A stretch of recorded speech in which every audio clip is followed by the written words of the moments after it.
it is very easy to say, that there is no fixing. We do have information that it does exist. We do have other information who might be behind it. But like in any other instance of crime, it's always difficult to get down to the root of the matter, get the right witness, get the right evidence and proof before you can actually act. When we do have that sort of information, witnesses and proof, we move quickly and we prosecute and we sentence those perpetrators. Otherwise, if you don't have the proof, it's very difficult to pinpoint what actually took place. The major problem is also always the witnesses come forward. It is not easy for a witness to come forward and tell you, look, I was approached by Mr. X, he offered me money to play badly or not to score a goal, etc., etc. It is not easy. Only a witness comes forward only if he has been really angry about something, or if he has been done in by somebody, and then he speaks up. There are others who, honestly speaking, feel for the game. They know what's going on. They take part in football matches. They're players. They speak privately what goes on, but then when it comes for them to speak officially, it's very difficult. There are certain repercussions for witnesses who speak up. Changes their life. Unfortunately, witnesses are, called traitors to the action, whereas the traitors themselves are those who are fixing the matches. But the whole fraternity, the football fraternity, looks at these people who speak up and tell you a clear example of an Italian player a few years ago, 4 years ago, Simone Farina, who exposed a big scam, which is known as calcio scommesse, calciopoli and all that. And this guy, Simone Farina, was a footballer, a decent footballer. After he spoke out, never found a job in Italian football, from the top to the bottom. I had to move out of Italy, and he's working as technical director of youth development in Aston Villa in England.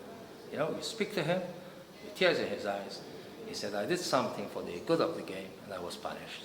And that is why we can still go forward. Corruption in football, there is a 2-year maximum imprisonment. It has been applied, I think, once or twice, in a lesser extent. A recent case had a suspended sentence. We had a case on goals to a suspended sentence. But I would go down from there. I'm not after putting people behind bars. If it's a deterrent, yes, I'm after that. I think we should focus now on the players. For a fix to happen, it's not the police, it's not the magistrate, it's not the MFA, it's the people on the pitch. And the emphasis, if there are honest people, and there are a lot of honest people in football who are turning their back to our football, others are sticking it to fight it and join us, and I acknowledge, that their support, but the players have to understand. They cannot, betray their supporters.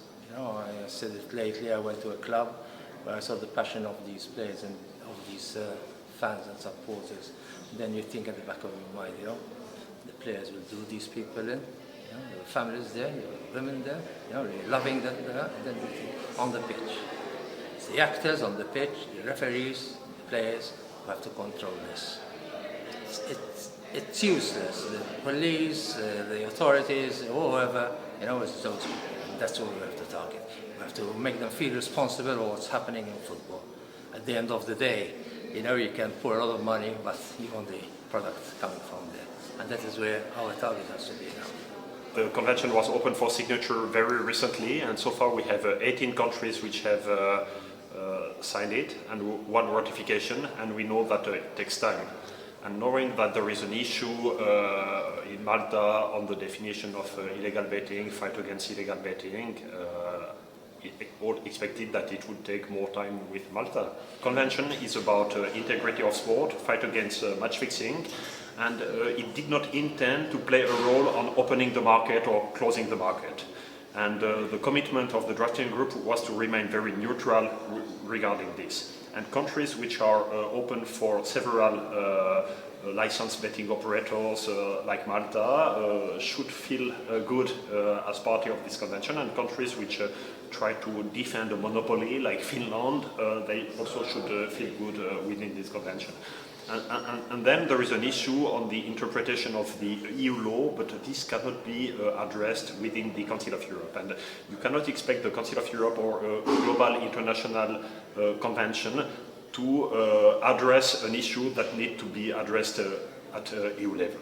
And now there was a request made to the European Court of Justice. I hope it will bring clarification, and that with a dialogue we will lift the misunderstanding and disagreement we have on the interpretation.